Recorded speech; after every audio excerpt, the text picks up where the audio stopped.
Support for this podcast comes from the law firm of Davis Malm. Whether you're a developer, property owner, manager, or commercial tenant, their real estate attorneys know the lay of the land, not just the law. Learn more at davismalm.com.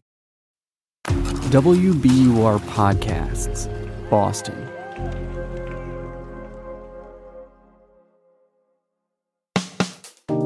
I'm Daryl C. Murphy, and you're listening to The Common. WBUR reporter Deborah Becker, welcome back to The Common. Thanks for having me. Thank you for being here. So, Deb, Boston Mayor Michelle Wu filed an ordinance with City Council over the summer to ban tent encampments in the city. And the goal here was to clear out the area known as Massancas. So it would make it easier for the city to remove the tents and tarps that are in that area of the city. And just last week, the council passed the ordinance with some changes, and Wu signed it that evening, and the ordinance goes into effect November 1st. Tell us more about this ordinance. So basically, it allows police to remove any tents starting Wednesday when the ordinance takes effect. So tents and temporary structures would be removed from streets or sidewalks, but the mayor's ordinance says only after occupants are offered shelter, transportation to shelter, and are given the opportunity to store their personal belongings somewhere. And at the press conference last week, after the council passed the ordinance, Mayor Wu said it's in response to increased violence in the area in the coming winter. Let's listen. I just want to reinforce that at its core, what we are talking about is health, safety, comfort, and dignity. No one in the city of Boston should be living in a tent on the street, especially as the temperatures fall. And she continued to say that the city should be able to solve this. In a city with so many resources, we cannot let that stand. And right now, the tents are in a cordoned-off area of Atkinson Street, and that is right near the intersection of Massachusetts Avenue and Melnea Boulevard. And the people who are staying there were given notice on Thursday that says that they will be offered shelter and transitional housing or substance use treatment, but all tents, tarps, and other structures have to be removed from public property by November 1st. Now, the city says it has reserved 100 shelter beds and 30 temporary beds at an office building of Boston Healthcare for the Homeless on Massachusetts Avenue. Understood. Now, Deb, when we talk about violence and safety here, what type of incidents does that include? There was a lot of violence over the summer. There were stabbings, a lot of fights, a lot of assaults. There's a lot of drug dealing, trafficking. And I think that officials are really concerned about just the level of aggression that's expressed by people who are staying in the encampment. And at least two agencies that provide outreach workers to that area stopped allowing their workers to go there because of the violence. And so the deadline is November 1st, which is this Wednesday. What is expected to happen at Massancas on that day? Well, police will be able to remove the tents and any temporary structures that day. And Mayor Wu has said Atkinson Street will be open by Wednesday. Right now, the street is blocked off by metal partitions on either side for a couple of blocks. And it's just filled with tents and tarps. And you can barely walk through that street now because of all the people congregated there. But the mayor insists that traffic will be able to go through Atkinson Street Wednesday, and these temporary structures will be gone. Got it.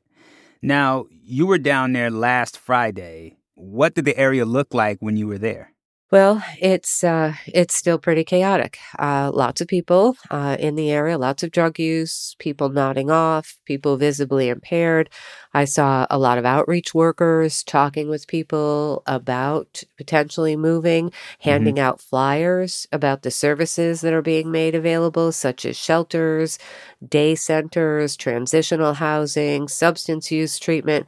I did also watch as a worker from the Boston Public Health Commission revived a man who had overdosed. And here it is on tape. You overdosed today, man. You got Narcan, okay? You want to take it easy. You don't want to do any drugs for a little while. Do me a favor. Move your body like this. Here we go. In motion. No, don't stop. Don't stop. Come on. Peace and blessings. Woo! It is fine. And that was a worker from the Boston Public Health Commission, and he walked into the crowd and went on his way. And I asked a member of a private security team there, a team hired by the Boston Public Health Commission, how often are you doing this? Are you reversing overdoses with the overdose reversal drug Narcan? And he said he does at least 3 to 4 a day. All right, so Deb, we have this issue of public safety. But at the heart of it, the core is a group of people dealing with struggles, including homelessness, mental health, and, of course, addiction. How are leaders and advocates feeling about this? You know, balancing public safety and making sure to respect people's humanity. Right. It's a difficult issue. A lot of advocates, I think, are a bit skeptical that there will be enough services for people, enough housing for people. I did speak with folks who said, living on the street there, who said they don't want to go to a homeless shelter. That's been the problem all the time, the entire time. They would like to get some form of housing and assistance. They did not want to be identified. Some of the advocates say that the city needs to be providing more outreach and more treatment and not just allowing police to clear these tents. And then I spoke with 40-year-old Corey Hines. He's been living under a tarp in the Massachusetts area on and off for the past year. And he said outreach workers did help him find housing, and he plans to move into that soon. Here's a little bit of what he said. The advocates and the guidance counselors, they helped me get into the Elliott program, so I will be going there. They will not see me again out here, and I will respect the city ordinance. So it's a real mixed picture, I would say, Daryl.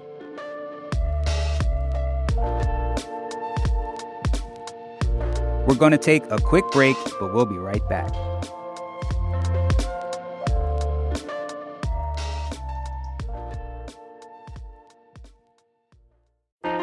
Politics has never been stranger or more online, which is why the politics team at Wired is making a new show, Wired Politics Lab.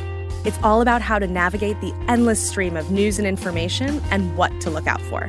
Each week on the show, we'll dig into far-right platforms, AI chatbots, influencer campaigns, and so much more. Wired Politics Lab launches Thursday, April 11th. Follow the show wherever you get your podcasts.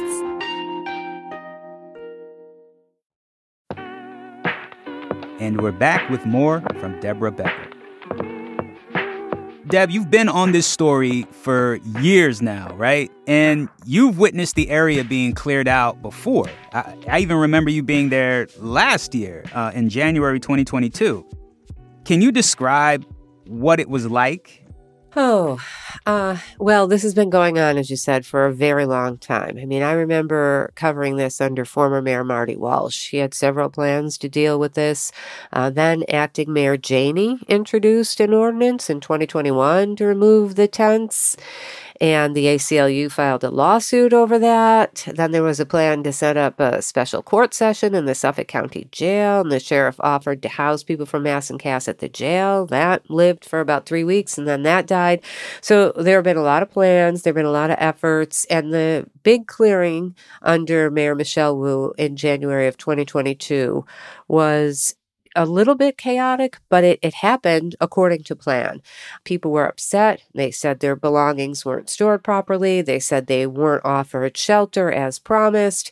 But for the most part, the tents were gone, and people were able to get off the streets and out of that area. I think it'll be interesting to see how this plays out. I think the city has learned lessons. It's aggressively moved tents before. It's been criticized. It's been sued over that. So if this is done in a more orderly, peaceful way that respects people's rights and really does store the property and really does give people an appropriate place to stay, then perhaps it'll be effective. I did speak with Sue Sullivan when I was there Friday. She's with the Newmarket Business Association, a group that represents businesses in that area. And she said, she feels there's more support now for this effort. Here's what she said. What the hope is, what is it they say, hope springs eternal, okay, is that they are going to handle it differently this time, that the enforcement will be there for no open drug use, no open drug dealing, and no encampments. And police have said there will be more law enforcement. They're setting up a command center in the area to make sure the ordinance is enforced and also to make sure that the tents don't turn up elsewhere in the city. Mm-hmm. I'm wondering if this is a process that has to keep repeating itself in order for the city to reach a point where people just don't come back to Massancas anymore. I think the situation will repeat itself until people are willing to commit to resources and a different way of thinking about this problem. This is happening in cities across the country and in other cities in Massachusetts. It's just most visible at Massancas. Mm-hmm. It's a crisis of mental health issues, addiction. It's a housing crisis. And I think until there are real resources and a true commitment to helping people who are vulnerable and making sure they have a place to stay and making sure that they are really getting assistance, then I think this is going to continue. Understood. Now, kind of like we talked about a little earlier, the ACLU, they sued the city, 2 years ago when acting mayor Kim Janey had ordered tents to be cleared at Massancas. And in part, that lawsuit was due to a lack of alternative shelter options, kind of to your point, right? Now the city says there is enough shelter for everyone currently living at Massancas. But even with that, could there be other lawsuits following this clearing of encampments? Yeah, sure. There could be other lawsuits, and the ACLU says it's going to monitor how this particular ordinance is implemented. And also, one thing that I did hear from people is that, and I've heard this before, is that when people from other areas realize that there's this focus on Massancas and there may be housing available, they come to Massancas to try to get assistance, even if they had never been there before. So it will be difficult for the city to figure out who's been there, who wants to get help, who can they help, who meets the criteria for the type of assistance that might be available. And what do you do with other folks who are saying, I need help too, but perhaps I came from another city or another state? It's a very difficult issue. Mm-hmm. Well, with that said, Deb, you've seen a lot at Massancas surrounding this issue here. What will you be watching out for this week? Well, we'll be watching how the removals are carried out on Wednesday. I was there in 2021, in the fall of 2021, before Mayor Wu was elected, when Acting Mayor Janey's ordinance took effect. And they were just clearing tents and putting them in garbage trucks. And the garbage trucks were crushing belongings. And people went and bought new tents and put them up in the same area. So we'll see how this plays out this time. So that will be most immediate. But also, I think other plans that the city has to deal with some of these issues will be closely watched. Understood. Well, Deb, thank you so much for coming through to the Common and talking to us about this. We'll be keeping an eye on it and we'll be checking in with you. So thank you so much. You're welcome. That's WBUR reporter Deborah Becker. And that's our show for today. Thank you so much for listening to The Common. For more coverage about Massancas, please go to WBUR.org and check out the stories from our colleagues. Also, if you want to get in touch with us, hit us up on Instagram at WBUR The Common, or send us an email at thecommon@wbur.org. I'm Daryl C. Murphy, and I will talk to you tomorrow.